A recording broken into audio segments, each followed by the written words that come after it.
Luar biasa saudara, ini adalah suatu demonstrasi iman yang diungkapkan oleh Rasul Paulus kepada jemaat Tuhan yang ada di Roma.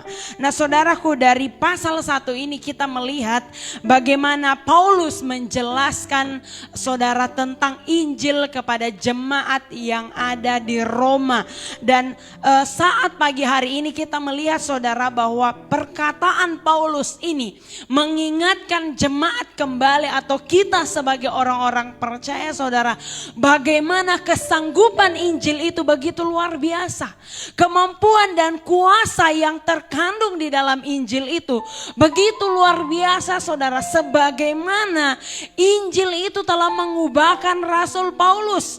Sebagaimana saudara, Rasul Paulus sendiri sudah mengalami bagaimana kekuatan Injil itu sanggup mengubahkan. Bagaimana saudara kekuatan Injil itu sanggup membawa pribadi lepas pribadi untuk tetap saudara hidup di tengah tantangan kehidupan yang dialami oleh bangsa Israel pada waktu itu yang ada di bawah jajahan bangsa Romawi. Nah tentunya saudara bukan hal yang mudah sampai mereka mengharapkan dan menanti-nantikan Mesias atau seorang raja untuk melepaskan mereka daripada jajahan Romawi pada waktu itu. Tapi firman Allah berkata saudara pagi hari ini bahwa Injil itulah yang menjadi kekuatan yang sanggup menyelamatkan banyak orang saudara dari banyak pergumulan dan tekanan hidup oleh bangsa Israel pada waktu itu, pada zaman para rasul saudara yang kasih dalam Tuhan. Nah pada pagi hari ini kita mengerti saudara, sebenarnya Injil seperti apa? Injil seperti apa yang diberitakan oleh Rasul Paulus itu sendiri? Kita perlu mengerti saudara bagaimana Injil yang diberitakan oleh Rasul Paulus. Secara sederhana saudara kita mengerti bahwa Injil itu adalah kabar baik. Suatu kabar baik, suatu kabar yang membuka saudara suatu jawaban kepada semua orang. Kabar baik itu adalah suatu pintu saudara di mana orang bisa mengenal atau jalan keluar daripada setiap permasalahan setiap orang. Seperti halnya bangsa Israel waktu itu, mereka memerlukan kemerdekaan. Mereka memerlukan kebebasan. Mereka memerlukan saudara suatu keadaan yang membebaskan mereka daripada jajahan Romawi pada waktu itu. Dan bagi kita saudara, Injil itu datang bagi setiap kita saudara seperti kabar baik yang membawa kelepasan bagi kita dari setiap perbudakan dosa, dari jajahan dosa. Inilah Injil yang diberitakan oleh Rasul Paulus. Dan kepada keseluruhannya saudara, ini berbicara tentang Tuhan Yesus Kristus yang telah datang ke dalam dunia, yang telah saudara memberikan hidupnya bagi dunia ini.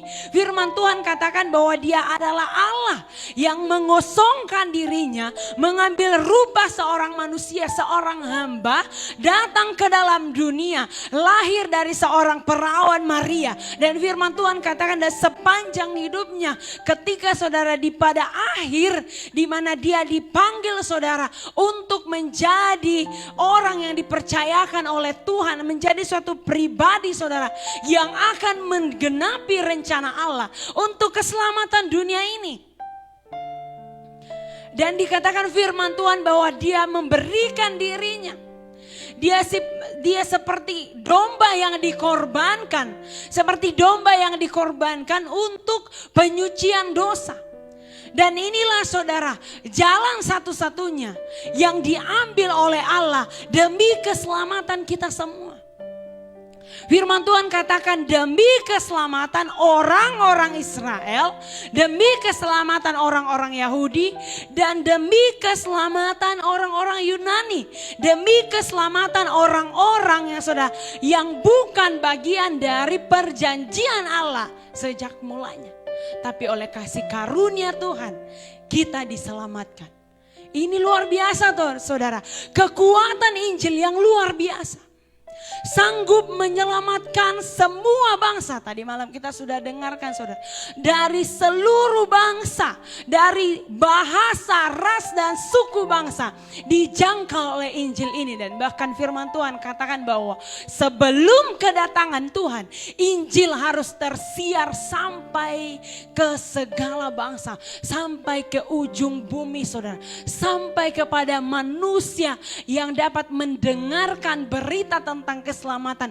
Sejauh itulah saudara, Injil itu akan bekerja dalam setiap pribadi. Begitu luar biasa saudara. Karena firman Tuhan juga katakan bahwa Injil ini begitu kuat dan tidak ada satupun saudara yang dapat menghalangi kuasanya. Baik pemerintahan, baik kuasa kegelapan, baik saudara segala tempat, bahkan saudara apapun yang menjadi kekuatan yang ada dalam dunia ini, yang saudara baik ada dalam pribadi manusia maupun saudara dalam berupa pekerjaan iblis, semuanya saudara ditembus oleh kekuatan Injil. Oleh sebab itu saudara, pertanyaannya adalah bagaimana Injil itu bekerja. Dan Rasul Paulus sudah menjadi pribadi yang mengambil komitmen untuk ketika dia diberi kesempatan untuk hidup, dia mau memberikan dirinya untuk hidup bagi Injil itu. Hidup untuk sesuai dengan saudara firman Allah. Hidup sesuai dengan kebenaran. Hidup sesuai dengan saudara jalan-jalan Tuhan yang sudah mengubahkan Rasul Paulus. Diingatkan kembali kepada jemaat yang ada di Roma. Paulus berkata bahwa aku adalah hamba Kristus Yesus yang dipanggil menjadi rasul dan dikuduskan untuk pemberitaan Injil. Jadi tidak main-main saudara, menjadi seorang pemberita Injil. Firman Tuhan di sini katakan ayat yang pertama, Paulus katakan bahwa aku Paulus, hamba Yesus Kristus, yang dipanggil menjadi rasul dan dikuduskan untuk pemberitaan Injil Allah. Jadi saudara, menjadi seorang hamba Kristus ini bukan hal yang mudah saudara. Sejauh kita mengerti bahwa menghamba itu saudara bukan perkara yang mudah. Tidak semua orang mau menjadi hamba saudara. Dan pada umumnya seorang hamba itu menerima upah. Dia mau bekerja karena upah. Dia mau mengabdi karena upah. Itu hamba dunia saudara. Atau paling tidak orang yang bekerja. Paling tidaklah saudara dalam rumah tangga ada orang yang mau menjadi pekerja rumah tangga gitu saudara. Menjadi hamba. Itu bukan hal yang mudah, apalagi pada waktu itu saudara. Orang Israel ketika berbicara tentang status sebagai hamba, itu adalah status terendah saudara dalam satu keluarga. Yang dipekerjakan, yang bekerja karena upah. Inilah makna saudara, menghamba dalam Kristus Yesus. Paulus seorang pemberita yang memberikan dirinya menjadi hamba kepada Kristus Yesus. Artinya saudara harus memiliki hati yang saudara merasa menyadari bahwa kalau aku memberitakan Injil karena aku ini hamba. Karena aku ini hamba. Dia tidak membawa dirinya saudara dalam status sebagai anak. Ini berbeda saudara, berbeda konteks. Kalau kita seorang pekerja, kalau kita seorang pemberita Injil, berarti posisi kita adalah hamba. Sekalipun kita adalah anak, sekalipun kita ini adalah sahabat, sekalipun saudara kita ini adalah rekan sekerja Allah, tapi dasar pelayanan kita harus tahu bahwa kita ini hamba. Kita harus membawa diri kita saudara ada dalam pimpinan Tuhan kita, yaitu Yesus Kristus. Makanya Rasul Paulus, aku adalah rasul yang adalah hamba Kristus, yang dipanggil menjadi rasul dan dikuduskan untuk pemberitaan Injil. Tidak main-main saudara. Ketika Rasul Paulus dipanggil menjadi seorang pemberita Injil, dia menyerahkan hidupnya, dia mengalami perjumpaan dengan Tuhan. Dia menyerahkan hidupnya untuk taat kepada Kristus Yesus, mengabdi kepada Kristus Yesus.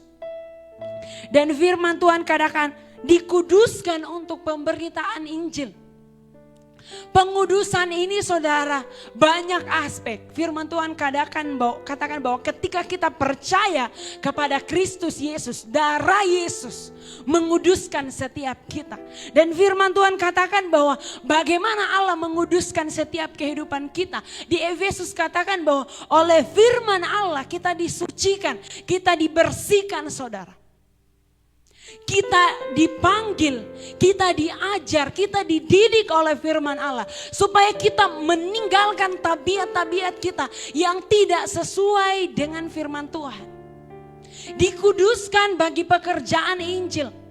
Kenapa kita harus dikuduskan saudara? Karena kabar yang kita beritakan bukan kabar biasa. Kalau kita tidak berpadanan dengan Injil, kalau hidup kita tidak sesuai dengan Injil saudara, maka Injil itu akan hilang kekuatannya. Karena apa? Manusia itu memandang rupa saudara. Manusia itu melihat apa yang di depan mata. Kalau orang yang belum percaya melihat perbuatan kita tidak sesuai dengan Injil, maka mereka tidak akan segan-segan menolak pemberitaan kita saudara. Maka tidak heran kenapa banyak orang, salah satunya saudara, menolak Injil. Karena apa? Melihat perbuatan kita tidak sesuai dengan Injil. Tidak sesuai dengan karakter teladan Kristus. Tidak sesuai dengan firman Allah. Makanya banyak orang saudara menolak pemberitaan Injil. Kita ngomong tentang kasih, tapi kita tidak bisa menyatakan kasih dalam hidup kita. Kita ngomong saudara tentang pengampunan, tapi kita bukanlah orang-orang yang mengampuni. Kita ngomong bahwa Yesus Kristus itu tidak memperhitungkan dosa-dosamu, tapi kita adalah orang-orang yang dendam saudara. Kita adalah orang-orang yang begitu banyak mengungkit masalah kita dengan orang lain. Yang orang lain saudara lihat ya adalah apa yang kita ucapkan, bukan apa ya saudara tentang Injil yang kita beritakan. Kita mengerti saudara bagaimana Injil itu punya kekuatan, punya kesanggupan. Tetapi kadang-kadang saudara tidak sampai kepada banyak orang. Karena saudara kita tidak menunjukkan buah dari Injil itu sendiri. Dan saudara sebenarnya bukan ini adalah suatu alasan kenapa kita tidak mempercayai Injil. Percaya itu keputusan kita sendiri saudara. Alangkah baiknya kita tidak melihat memang perbuatan orang. Tapi mari kita selami saudara. Apapun posisi kita. Entah kita sebagai pemberita Injil. Entahkah kita sebagai pendengar saudara. Pendengar artinya orang yang kepadanya dipercayakan untuk mendengar berita tentang keselamatan dan pertobatan. Ambillah keputusan saudara untuk mengikuti Injil, untuk mengikuti saudara Kristus Yesus itu sendiri yang terkandung dalam Injil, yang sanggup menyelamatkan setiap kehidupan kita, yang sanggup mengubahkan kita, yang sanggup membawa kehidupan kita kepada saudara kehidupan yang diberkati oleh Tuhan, kehidupan yang hidup dalam kebenaran, kehidupan yang saudara mengandalkan iman, kehidupan yang benar-benar saudara dipimpin oleh kebenaran. Kehidupan yang hidup oleh iman, hidup karena percaya, bukan karena melihat. Firman Tuhan katakan, karena orang benar, orang-orangku yang benar ke firman Tuhan akan hidup oleh iman. Inilah yang dirindukan oleh Rasul Paulus saudara. Inilah harusnya yang menjadi hasil daripada Injil itu. Yang firman Tuhan katakan dilihat dalam jemaat yang ada di Roma. Paulus katakan di ayat yang ke-8 saudara. Pertama-tama aku mengucap syukur kepada Allah oleh Yesus Kristus atas kamu sekalian. Sebab telah tersiar kabar tentang imanmu di seluruh dunia. Firman Tuhan katakan, karena Allah yang kulayani dengan segenap hatiku dalam pemberitaan Injil anaknya adalah saksiku bahwa dalam doaku aku selalu mengingat kamu. Yang pertama katakan ayat 10. Aku berdoa semoga dengan kehendak Allah akan akhirnya beroleh kesempatan untuk mengunjungi kamu. Sebab aku ingin melihat kamu untuk memberikan kamu karunia rohani guna menguatkan kamu. Paulus katakan bahwa aku bersyukur kepada Kristus Yesus karena saudara ketika dia memberitakan Injil, ketika dia membawa hidupnya mengabdi sebagai hamba Kristus, ketika ia membawa dirinya dikuduskan oleh Kristus Yesus lewat firman Allah saudara, dan ia mulai memberitakan Injil sampai kepada orang-orang yang ada di Roma, sampai mereka menjadi jemaat saudara yang bertekun di dalam iman, menjadi jemaat yang saudara dipuji oleh Rasul Paulus karena imannya yang sudah terkenal saudara di seluruh dunia. Kata firman Tuhan bahwa jemaat Roma ini hidup di dalam iman. Paulus berdoa dan mengucap syukur dan ingin saudara menjumpai jemaat yang ada di Roma, dan firman Tuhan katakan supaya menguatkan mereka dengan memberikan karunia rohani. Ini penting saudara. Ketika mereka menjadi jemaat yang beriman, mereka juga saudara, Paulus rindukan supaya ketika kita sudah percaya kepada Kristus Yesus, kita perlu satu hal saudara, yaitu firman Tuhan katakan karunia rohani. Ayat yang ke-11 dikatakan, sebab aku ingin melihat kamu untuk memberikan karunia rohani kepadamu guna menguatkan kamu. Karunia rohani saudara. Firman Tuhan katakan di bagian yang lain, harta rohani. Kita perlu perkara-perkara rohani dalam setiap kehidupan kita saudara. Bukan hanya sekedar percaya, tapi ada pertumbuhan iman. Ada saudara bertambah-tambah pengetahuan kita akan Kristus Yesus. Bertambah kuat iman kita. Bertambah kita mengandalkan Tuhan. Dan saudara ada karunia rohani yang saudara bekerja dalam hidup kita. 1 Korintus pasal yang ke-12 di situ dikatakan saudara mengenai pekerjaan Roh Kudus. Dan juga di Galatia pasalnya yang ke-5 saudara, ada buah-buah Roh Kudus. Inilah saudara bukti-bukti daripada harta rohani atau karunia rohani yang penting dalam setiap kita orang-orang yang percaya.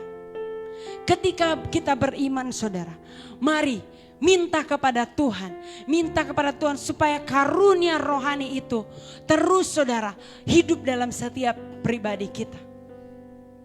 Kita hidup saudara dalam pengenalan akan Tuhan.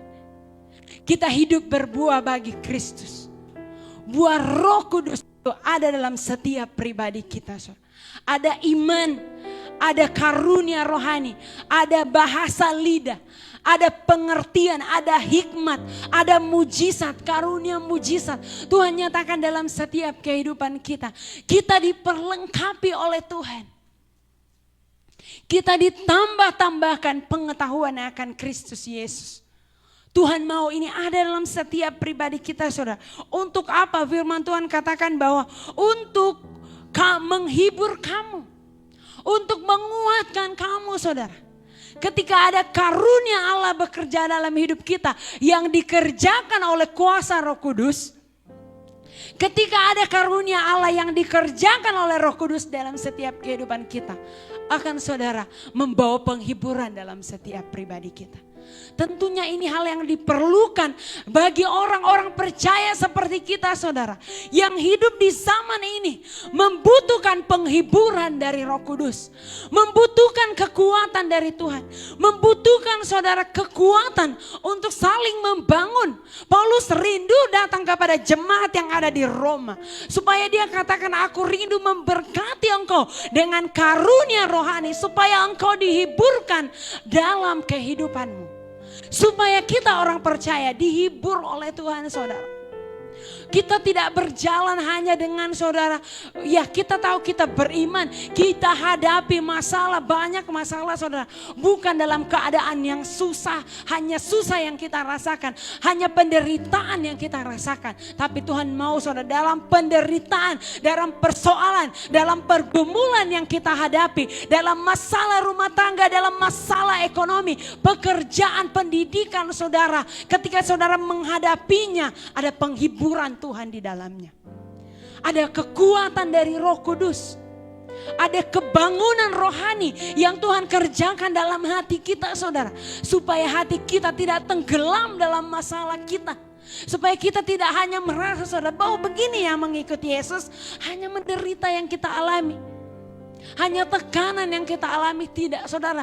Tapi Rasul Paulus katakan, aku rindu ada bersama dengan kamu untuk memberikan karunia rohani, untuk mendoakan engkau, untuk menguatkan engkau, bahwa ketika mereka ada dalam persekutuan rohani, dalam persekutuan rohani ada penghiburan yang dikerjakan oleh Allah di tengah-tengah mereka. Mari saudara, sebagai orang-orang percaya, adakah di waktu-waktu ini kita masih merasakan penghiburan Allah itu hadir dalam hidup kita? Kekuatan yang dikerjakan oleh Allah itu hadir dalam kehidupan kita. Dan ini ya saudara yang kekasih dalam Tuhan, yang penting ada dalam kehidupan kita. Kalau kita merasa saudara, kita tidak bisa lagi, tidak sanggup lagi menghadapi persoalan yang kita alami. Mari saudara lihat, kita perhatikan saudaraku yang kekasih dalam Tuhan. Apakah Roh Kudus masih bekerja dalam hidup kita? Apakah saudara firman Allah itu masih membangun kerohanian kita? Apakah saudara kuasa Tuhan itu masih kita rasakan dalam hidup kita? Apakah mujizat atau karunia atau kebaikan Tuhan itu kita rasakan bekerja dalam hidup kita? Ataukah kita hanya berjalan dengan kemampuan kita saudara? Ataukah kita hanya berjalan dengan pikiran kita? Ataukah kita sudah mulai berjalan saudara dengan memperhatikan apa kata dunia ini? Tapi firman Tuhan mau saudara supaya karunia rohani itu hidup dalam hidup kita. Ketika Paulus berdoa untuk Timotius saudara, dia mau menggembalakan jemaat Tuhan. Paulus katakan bahwa kobarkanlah karunia Allah yang sudah diberikan Tuhan kepadamu. Ini penting saudara yang kasih dalam Tuhan. Kita datang kepada Yesus Kristus. Kita memohon kepada Tuhan supaya kekuatan Injil itu semakin mengokohkan setiap kehidupan kita. Seperti halnya Rasul Paulus berkata bahwa aku mempunyai keyakinan yang kokoh di dalam Injil. Dia begitu yakin saudara bahwa Injil ini luar biasa. Sanggup mengobarkan kembali jemaat-jemaat yang ada di Roma. Supaya imanmu terhibur. Kata Rasul Paulus di ayatnya yang ke-13 bagian B, di situ dikatakan agar di tengah-tengah kamu aku menemukan buah seperti juga yang ada di tengah-tengah bangsa bukan Yahudi yang lain. Firman Tuhan katakan saudara, supaya di tengah-tengah kamu aku menemukan buah. Supaya di tengah-tengah keluargamu, di tengah-tengah teman-temanmu, di tengah-tengah perkuliahanmu, di tengah-tengah saudara komunitas yang di mana kamu ada, firman Tuhan katakan, aku menemukan buah. Buah apa saudara? Bukan buah apel ya saudara yang kasih dalam Tuhan. Buah-buah pertobatan. Buah-buah karena kita mendengarkan Injil. Buah-buah saudara, kalau kita pelajari, ini sering disampaikan oleh hamba-hamba Tuhan.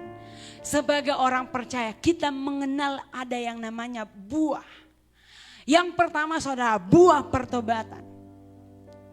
Ketika kita percaya Kristus, orang akan melihat dalam kehidupan kita buah-buah pertobatan. Ada perubahan saudara yang orang lihat dalam setiap kehidupan kita. Contoh, kalau dulu orang melihat setiap kehidupan kita adalah saudara seorang yang jahat, adalah seorang atau yang suka menggosip, contoh ya saudara yang kasih dalam Tuhan. Tetapi ketika kita sudah percaya kepada Kristus Yesus, orang akan melihat saudara, ada perubahan. Kita jadi orang yang memberitakan firman. Kita menjadi orang-orang yang menguatkan orang lain, bukan lagi saudara orang-orang yang menggosipkan orang lain ke sana kemari saudara. Melihat, mempercakapkan dosa orang lain. Tapi ada suatu saudara hikmat yang luar biasa yang Tuhan taruh dalam hidup kita, menjadikan kita pribadi yang berbeda. Saudara yang kekasih dalam Tuhan, itu yang pertama, buah pertobatan. Yohanes Pembaptis katakan, hasilkanlah buah yang sesuai dengan pertobatan. Ketika kita percaya Yesus saudara, ayo lihat hidup kita apakah ada perubahan, adakah buah-buah yang baik. Kalau belum saudara, berarti kita perlu belajar lagi kepada firman Tuhan. Bagaimana kita harus meninggalkan dosa karena kita percaya kepada Kristus Yesus. Meninggalkan perbuatan tabiat-tabiat yang buruk kita ketika kita mengenal Kristus Yesus. Yang kedua saudara, ada buah-buah roh. Seperti yang saya katakan, ada di Galatia saudara, ada kasih mengalir dalam hidup kita. Ada sukacita yang dikerjakan oleh Roh Kudus. Ada kebaikan, ada kemurahan saudara. Ada kesabaran, ada kelemah lembutan. Ada penguasaan diri dalam setiap hidup kita. Buah-buah roh. Buah-buah pelayanan firman Tuhan katakan. Kita akan dipenuhi dengan iman. Ada orang yang dipakai untuk mengajar. Ada orang yang dipakai untuk memberitakan Injil. Ada orang yang dipakai oleh saudara menjadi nabi. Menjadi rasul. Menjadi saudara yang dikasih dalam Tuhan. Pemberita Injil, menjadi orang-orang yang dipakai dengan kekuatan Roh Kudus. Menjadi saudara orang-orang yang luar biasa dipakai di dalam Tuhan. Ada orang yang dipakai untuk saudara memiliki karunia mujizat, kesembuhan, penyataan perkara-perkara yang tersembunyi. Dan banyak hal yang saudara baca di 1 Korintus pasal yang ke-12. Di situ ada karunia-karunia atau buah-buah dari kehidupan orang-orang yang saudara hidup di dalam Kristus Yesus.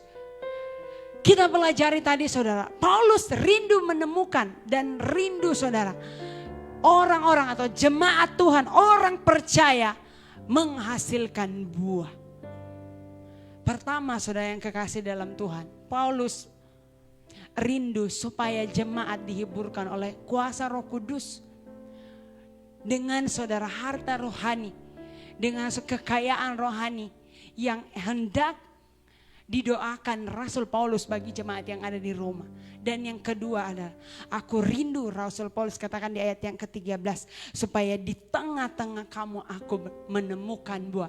Saya sudah katakan saudara, ada buah pertobatan, ada pertobatan, perubahan hidup yang nyata dari hidup kita. Yang kedua saudara, ada buah roh, ada kuasa Roh Kudus menguasai hidup kita. Yang keluar dari hidup kita adalah karakter yang baik.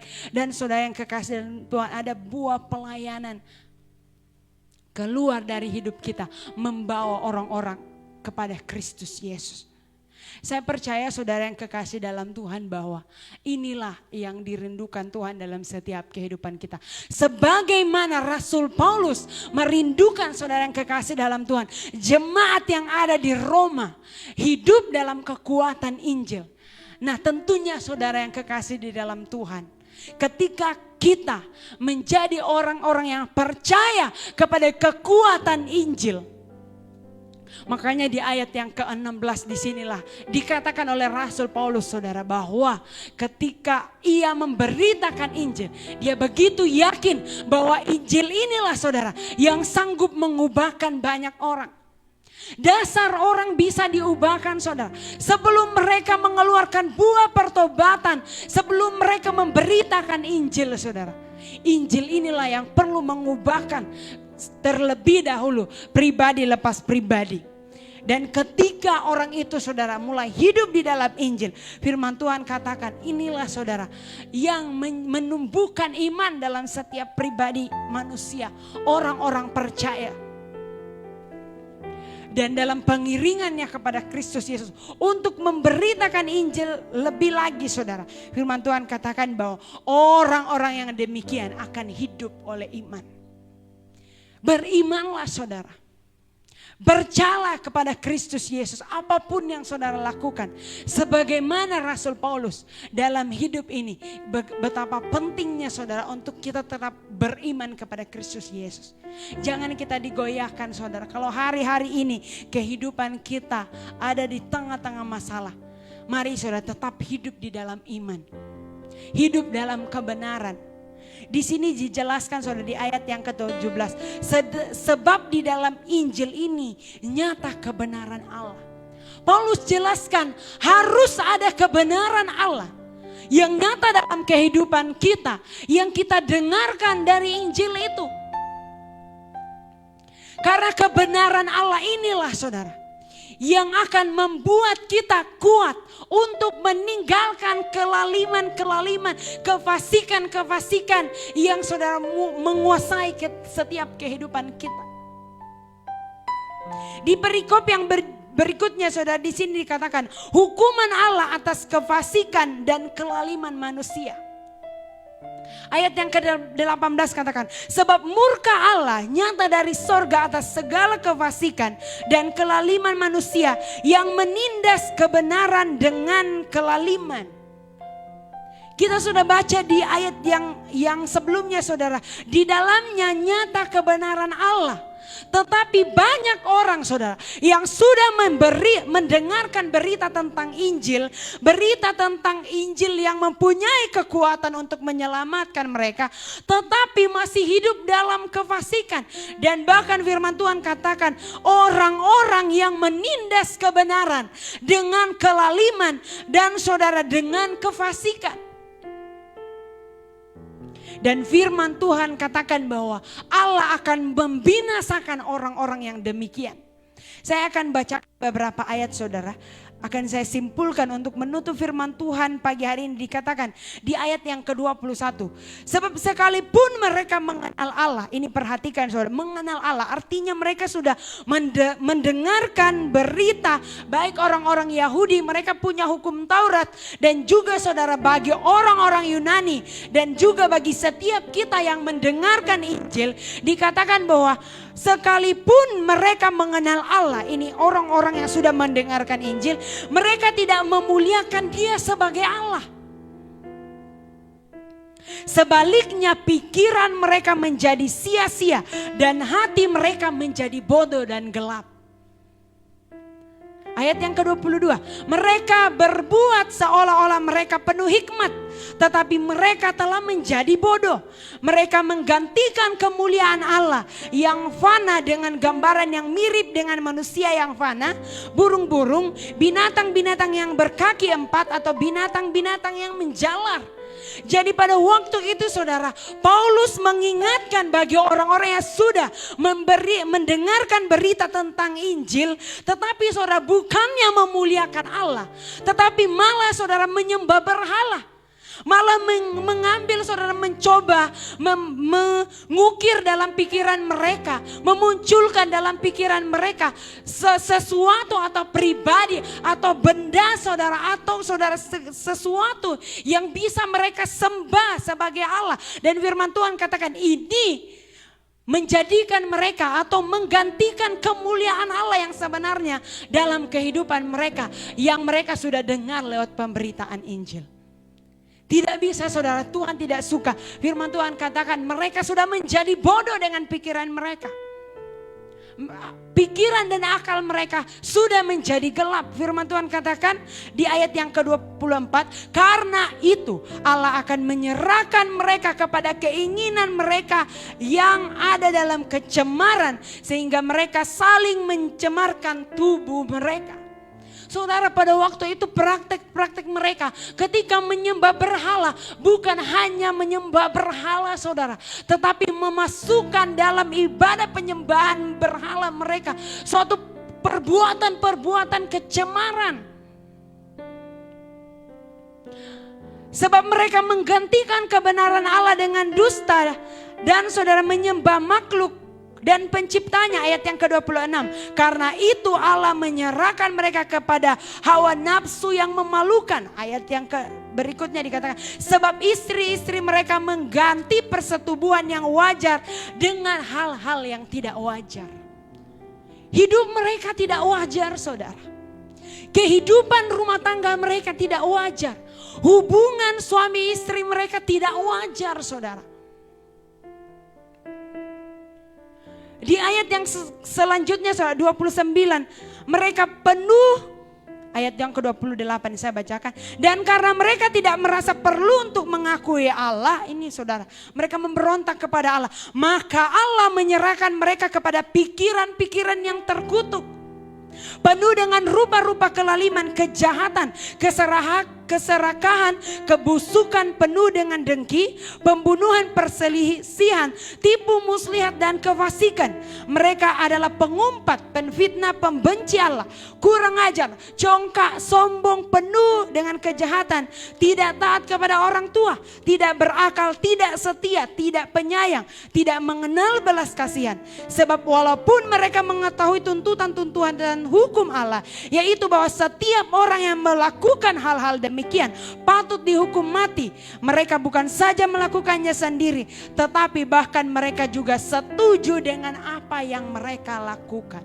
Di terjemahan yang lain, saudara, di situ dikatakan bahwa mereka melakukan kecemaran, saudara yang kekasih dalam Tuhan, kecemaran laki-laki dengan laki-laki, perempuan dengan perempuan, saudara yang kekasih dalam Tuhan. Mereka melakukan perselingkuhan, mereka melakukan praktek-praktek pornografi dan banyak sekali hal yang mencemarkan, saudara, pemberitaan Injil dan kekuatan Allah yang sudah harusnya mengubahkan mereka. Tetapi saudara, karena perbuatan kefasikan dan kelaliman manusia, firman Tuhan katakan Tuhan menyerahkan mereka kepada pikiran-pikiran mereka yang, saudara, sudah melawan Allah. Saudara yang kekasih dalam Tuhan, Injil itu kekuatan Allah. Mari kita pilih, saudara. Apakah kita mau hidup dalam kebenaran Allah seperti Rasul Paulus memberikan dirinya menjadi hamba Kristus, ataukah saudara yang kekasih dalam Tuhan menjadi orang-orang yang menolak Injil itu? Bagaimana caranya saudara menolak Injil? Bagaimana bukti mereka menolak Injil? Karena nyata dari perbuatannya ketika mereka hidup dalam dosa. Inilah tanda, saudara, walaupun mereka tahu tentang Kristus, walaupun mereka katakan aku percaya Yesus, tetapi perbuatan mereka menyangkal kebenaran. Ini tandanya, saudara, bahwa kita sudah jauh dari Tuhan. Oleh sebab itu pilihlah, saudara, hidup terus di dalam Injil, mau dituntun bergantung sepenuhnya kepada Kristus Yesus. Puji Tuhan, ini firman Tuhan datang bagi setiap kehidupan kita pagi hari ini. Kita datang kepada Tuhan Yesus.